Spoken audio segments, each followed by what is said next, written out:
Olá, eu sou o Ricardo, sou aluno da matéria de Princípios das Ciências e hoje eu vou dar uma aula de Química sobre calorimetria. Primeiro de tudo, a gente tem que estabelecer quais os tipos de calor que existem.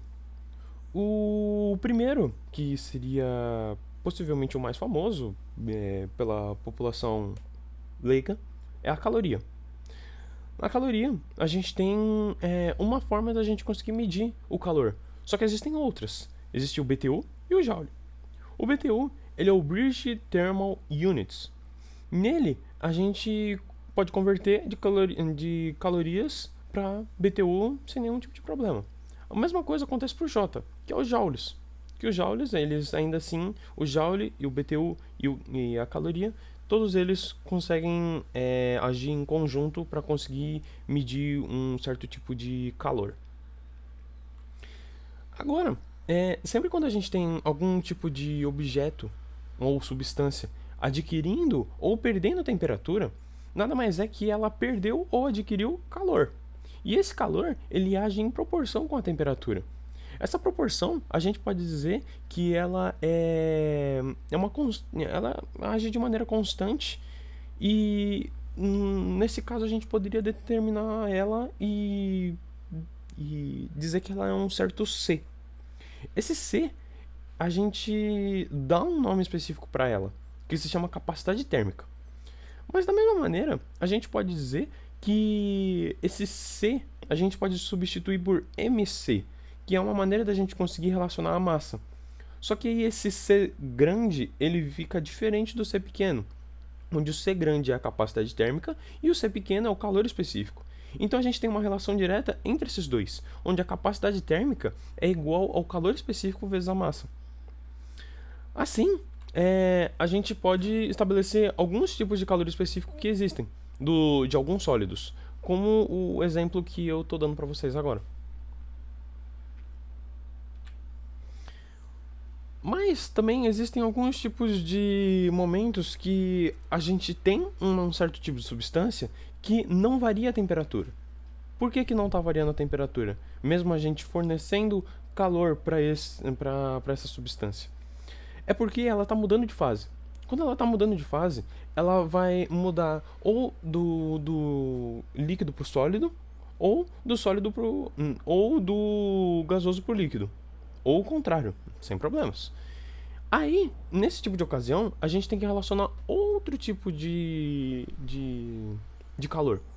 Que é um calor que ele é igual a massa vezes o L. Que o L ele é um calor latente. E esse calor latente ele pode ser de dois tipos: o calor latente de vaporização ou condensação e o calor latente de fusão ou solidificação. Então, existem dois tipos de calor latente para todos os tipos de elementos aqui, como por exemplo do hidrogênio, oxigênio, mercúrio, entre outros. E uma coisa que a gente pode ver muito intrinsecamente é a relação entre a temperatura do sistema e do ambiente. Sempre quando a gente tem alguma coisa que está mais quente que o ambiente, ele vai esfriar. E quando a gente tem alguma coisa que está mais frio que o ambiente, ele vai esquentar. Como um prato de comida que você acabou de esquentar. Ele vai esfriar porque o ambiente está mais frio que o prato de comida.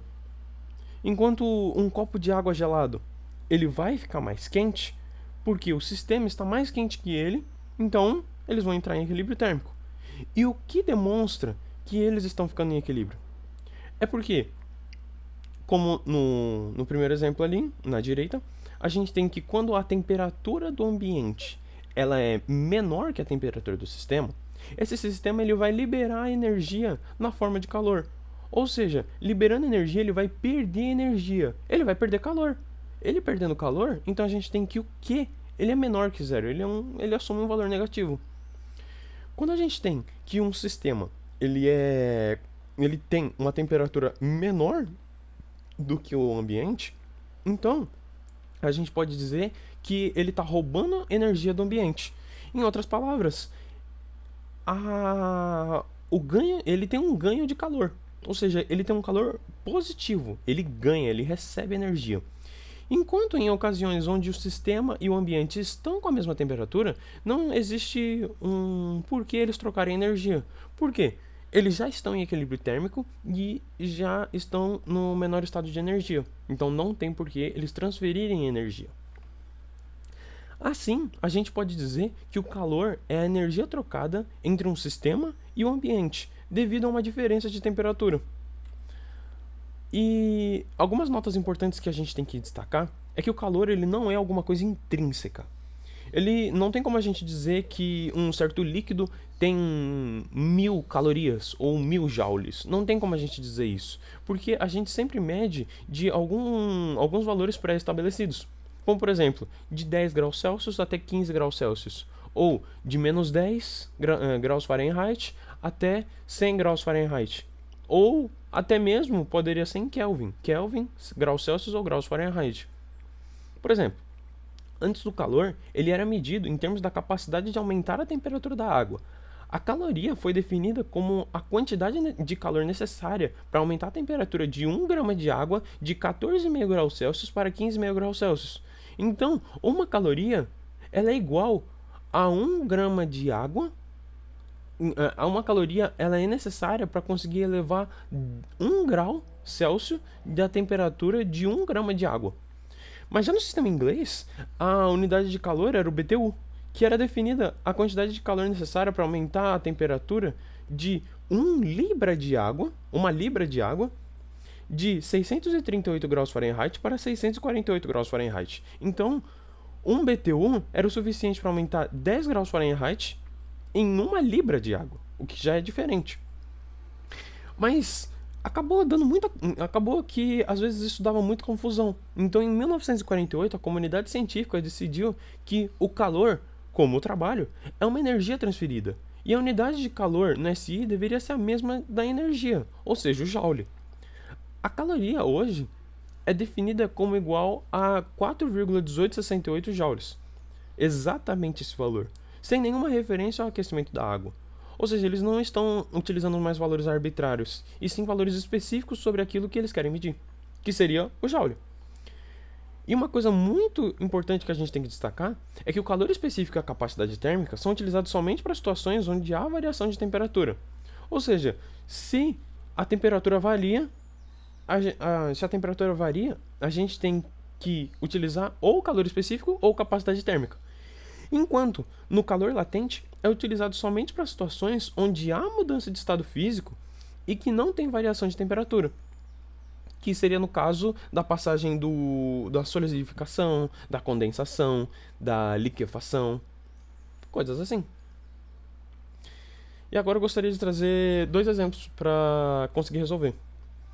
O primeiro deles é que um lingote de cobre de massa de 75 gramas é aquecido em um forno de laboratório até uma temperatura de 312 graus Celsius. Em seguida, o lingote é colocado em um becker de vidro contendo uma massa de 220 gramas de água. A capacidade térmica do becker é de 45 calorias por grau Celsius. A temperatura inicial da água e do becker é de 12 graus Celsius. Sabendo que o valor específico da água em que o calor específico da água é 1 caloria por grau Celsius, o calor específico do cobre é 0,0923 caloria por grau Celsius, e supondo que o lingote e o becker e a água são um sistema isolado e que a água não é vaporizada, determine a temperatura final do sistema quando o equilíbrio térmico é atingido. Tá, então o que quer dizer? Que a gente, quando somar todos esses calores, eles vão entrar em equilíbrio térmico, que é igual a gente dizer que todos os calores juntos vão dar igual a zero. Então vamos lá, vamos separar o sistema. A gente tem um lingote de ferro, de cobre, que entra num forno. Depois ele vai para um becker que contém água. Então esse becker, o lingote e a água vão entrar em um equilíbrio térmico. Todos eles vão ter a mesma temperatura final. Então vamos lá. A gente somando o calor da água, mais o calor do becker, mais o calor do lingote, a gente tem que é igual a zero. E fazendo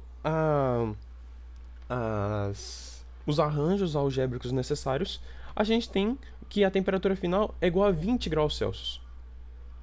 E é isso que o exercício estava pedindo.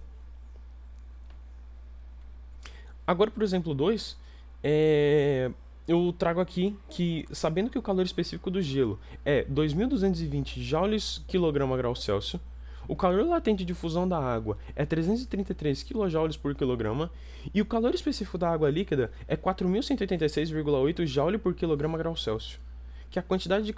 Em que quantidade de calor deve absorver uma amostra de gelo de massa de 720 gramas a menos 10 graus Celsius para passar ao estado líquido a 15 graus Celsius? Tá, nesse tipo de situação, a gente tem que dividir o sistema em três fases, três etapas. A primeira etapa é quando o gelo ele vai de menos 10 graus Celsius até zero. Por quê? Em temperatura, em pressão de 1 atm, a água ela vai solidificar a 0 graus Celsius. Então, o calor 1, fazendo as devidas contas, que ele vai dar 15,98 kJ. Na etapa 2, a gente tem que a temperatura é constante. Então a gente sabe que a gente vai usar o calor latente. Por que a temperatura é constante? Porque nesse tipo de ocasião, a gente tem o líquido e o sólido. No caso, a água e o gelo. Nesse tipo de situação, a temperatura não vai mudar. E sim, o gelo que vai transferir do sólido para o líquido. Então, a gente tem que, na etapa 2, o calor ele vai ser 239,8 kJ. Ok, tá certo. E na etapa 3, a gente tem que a água do estado líquido a 0 graus Celsius vai passar para 15 graus Celsius. Então, a variação de temperatura, a gente tem o calor específico da água. Então, é só a gente fazer o rearranjo algébrico novamente. E a gente tem que o calor 3, ele vai ser 45,22 kJ. Então, somando todos os calores, a gente tem aproximadamente 300 kJ. Que essa é a quantidade total de calor que todo esse sistema vai absorver. E é isso. Esses foram dois exemplos bem simples para passar. E tudo isso eu tirei do livro do Halliday, no capítulo 18 sobre termodinâmica. E isso é tudo. Muito obrigado.